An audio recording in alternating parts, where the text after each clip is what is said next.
വലിയ ഭക്തജന തിരക്കിൽ കേവലം നിമിഷങ്ങൾ മാത്രമാണ് ഭക്തർക്ക് ശബരിമലയിൽ അയ്യപ്പ ദർശനത്തിന് അവസരം ലഭിക്കുക. ഈ കുറഞ്ഞ സമയം ശ്രീകോവിലിന് മുന്നിൽ കുഞ്ഞു മാളികപ്പുറങ്ങളെയും കുഞ്ഞു മണികണ്ഠന്മാരെയും അയ്യപ്പ ദർശനത്തിന് സഹായിക്കുകയാണ് ദേവസ്വം ജീവനക്കാരൻ പത്മകുമാർ നെയ്യാറ്റിൻകര.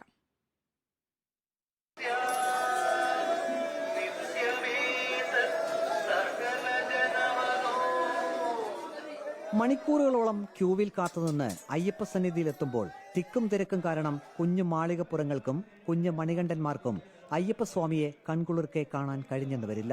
എന്നാൽ ശ്രീകോവിലിന് മുന്നിൽ സോപാനം സ്പെഷ്യൽ ഡ്യൂട്ടിയിൽ പത്മകുമാർ നെയ്യാറ്റിൻകരയുണ്ടെങ്കിൽ കുഞ്ഞു മാളികപ്പുറങ്ങൾക്കും കുഞ്ഞു മണികണ്ഠന്മാർക്കും അയ്യപ്പസ്വാമിയെ കൺകുളിർക്കെ കാണാം. അതിനവസരം നൽകിയിട്ടേ ഈ ദേവസ്വം ജീവനക്കാരൻ കുട്ടികളെ ശ്രീകോവിലിന് മുന്നിൽ നിന്ന് പറഞ്ഞയക്കൂ.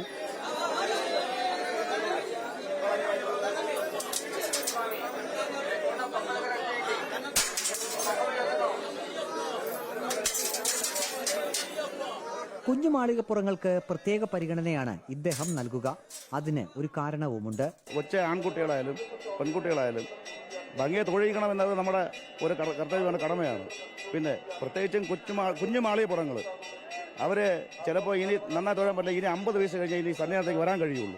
അതുകൊണ്ട് ആ കുഞ്ഞുങ്ങൾ പരമാവധി ദർശനം കിട്ടി പോവുക എന്നതാണ് നമ്മുടെ ലക്ഷ്യം. അത് കാണുമ്പോൾ തന്നെ നമുക്ക് മനസ്സിലൊരു സന്തോഷമാണ്. അയ്യപ്പസ്വാമിയുടെ രൂപം കുഞ്ഞു മാളികപ്പുറങ്ങളുടെ മനസ്സിൽ പതിയണം. പിന്നീട് പതിറ്റാണ്ടുകൾ കഴിഞ്ഞായിരിക്കും കുഞ്ഞു മാളികപ്പുറങ്ങൾക്ക് അയ്യപ്പ ദർശനത്തിന് അവസരം ലഭിക്കുക. ജീവിതത്തിലുടനീളം അയ്യപ്പസ്വാമിയുടെ രൂപം കുഞ്ഞു മാളികപ്പുറങ്ങളുടെ മനസ്സിൽ ഉണ്ടാകണം. ഇതാണ് പത്മകുമാറിന്റെ ആഗ്രഹം. ഈ കൊച്ചു പെൺകുട്ടികൾ, കൊച്ചു മാളികപ്പുറങ്ങൾ ഭഗവാനെ ദർശിക്കുക, കാണുക എന്ന് വെച്ചാൽ അത് കാണിപ്പിച്ചിട്ടേ ഞങ്ങൾ വിടുന്നുള്ളൂ പരമാവധി. അല്ലാൽ പറയും അകത്തേക്ക് നോക്കി തൊഴുമോള എന്ന് നമ്മൾ പറയും, പറഞ്ഞിട്ടാണ് നമ്മൾ വിടുന്നത്. പറഞ്ഞു വിടുന്ന പറഞ്ഞാൽ വേറെ കാര്യം പറഞ്ഞാൽ ഇതാ പറഞ്ഞില്ലേ, 50 വയസ്സ് കഴിഞ്ഞിട്ടായിരിക്കും പിന്നെ ഈ കുഞ്ഞുങ്ങൾ വരുന്നത്. അപ്പം അതുകൊണ്ട് ആ കുട്ടികളെ തൊഴിപ്പിക്കുന്നത് നമ്മളൊരു കർത്തവ്യമാണ്. അയ്യപ്പന്റെ കൃപാകടാക്ഷം ആ കുട്ടികൾക്ക് ഉണ്ടാകുന്നതാണ് പറയാനുള്ളത്. അത്രേ ഉള്ളൂ. നെയ്യാറ്റിൻകര ശ്രീകൃഷ്ണ സ്വാമി ക്ഷേത്രത്തിന് കീഴിലുള്ള വീരചക്ര മഹാവിഷ്ണു ക്ഷേത്രത്തിലെ ദേവസ്വം ജീവനക്കാരനാണ് പത്മകുമാർ. കഴിഞ്ഞ 5 കൊല്ലമായി സോപാനം സ്പെഷ്യൽ ഡ്യൂട്ടി ചെയ്യുകയാണ് ഇദ്ദേഹം. നവംബർ 1 സന്നിധാനത്ത് എത്തിയാൽ മകരവിളക്കും കഴിഞ്ഞേ പത്മകുമാർ മലയിറങ്ങുകയുള്ളൂ.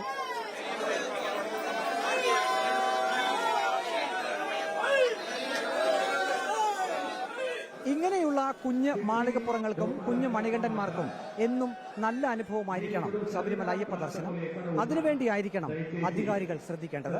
വീഡിയോ ജേർണലിസ്റ്റ് ലിമേഷ് ചെറുപഴശ്ശിക്കൊപ്പം reporter Praveen Purushothaman, in reporter Sannidhanam.